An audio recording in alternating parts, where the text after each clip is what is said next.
പരിഹാസം, നിന്ദനം, നമ്മളൊക്കെ വീണു പോകുന്നൊരു കുഴിയാണിത്, ഒരു കെണിയാണിത്. എല്ലാ കൂട്ടത്തിലും ഉണ്ട്, സൗഹൃദങ്ങളിലുണ്ട് ഇങ്ങനെ ചില കോമാളികൾ. എങ്ങനത്തെ കോമാളികൾ? മറ്റുള്ളവരെ കളിയാക്കിയിട്ട് എല്ലാവരെയും ചിരിപ്പിക്കുന്നവർ. നമ്മുടെ കൂട്ടത്തിൽ ഒരുത്തനെ നോക്കിയിട്ട് അവൻ്റെ നിറം വെച്ചിട്ട് നമ്മൾ അവനെ കളിയാക്കിയിട്ടുണ്ട്, അവൻ്റെ പല്ലിൻ്റെ ഷേപ്പ് വെച്ച് നമ്മൾ കളിയാക്കിയിട്ടുണ്ട്, അവൻ്റെ മെലിഞ്ഞിരിക്കുന്ന കോലവോ പൊണ്ണത്തടിയോ കണ്ട് അവനെ കളിയാക്കിയിട്ടുണ്ട്. ഇന്നത്തെ കാലത്ത് നമ്മൾ കുറച്ചുകൂടി ഡെവലപ്ഡായി. ഒന്നാമത്തെ കാര്യം, എൻ്റെ പ്രിയമുള്ളവരെ, അതിൻ്റെയൊക്കെ കാലം കഴിഞ്ഞു. ഈ ബോഡി ഷെയ്മിങ് ഒക്കെ വലിയ തെറ്റാണ്. കുറച്ചുകൂടെ കൾച്ചേർഡ് ആകുകയാണ് നമ്മൾ.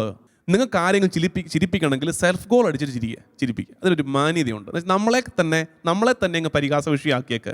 നമ്മുടെ 2 മണ്ടത്തരം പറ, നമുക്ക് പറ്റിപ്പോയ 2 അമളി പറ, എല്ലാവരും ചിരിക്കട്ടെ. ഒരു മര്യാദയുണ്ട്, മാന്യതയുണ്ട്. പുറത്തിറങ്ങാൻ കഴിയാതെ, 2 പേരുടെ മുമ്പിൽ നിൽക്കാൻ കഴിയാതെ ആത്മാഭിമാനം തകർന്നു പോയ സാധുക്കളുണ്ടെങ്കിൽ നിങ്ങൾ മനസ്സിലാക്കേണ്ടത്, നിങ്ങളുടെ പക്ഷത്ത് കർത്താവുണ്ട് കേട്ടോ. നിങ്ങളുടെ സങ്കടം ബൈബിളിൽ എന്തുമാത്രം ഉണ്ടെന്നറിയാവോ? നടുക്ക് നിൽക്കുന്നവൻ ഈശോയുടെ മുഖമുണ്ട്. അവൻ്റെ ശിരസിൽ നിങ്ങൾ മുൾക്കിരീടം വയ്ക്കുന്നു, അവൻ്റെ പുറത്ത് നിങ്ങൾ ചാട്ടവാറുകൊണ്ട് പ്രഹരിക്കുന്നു, അവൻ്റെ മുഖത്ത് നിങ്ങൾ കാർക്കിച്ച് തുപ്പുന്നു.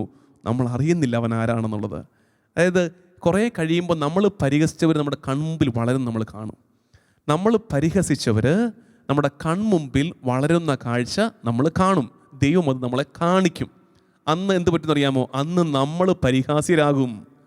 അതുകൊണ്ട് ദയവ് ചെയ്ത് ആരെയും കുറച്ച് കാണാനോ നിന്ദിക്കാനോ പരിഹസിക്കാനോ പോകാതിരിക്കുക.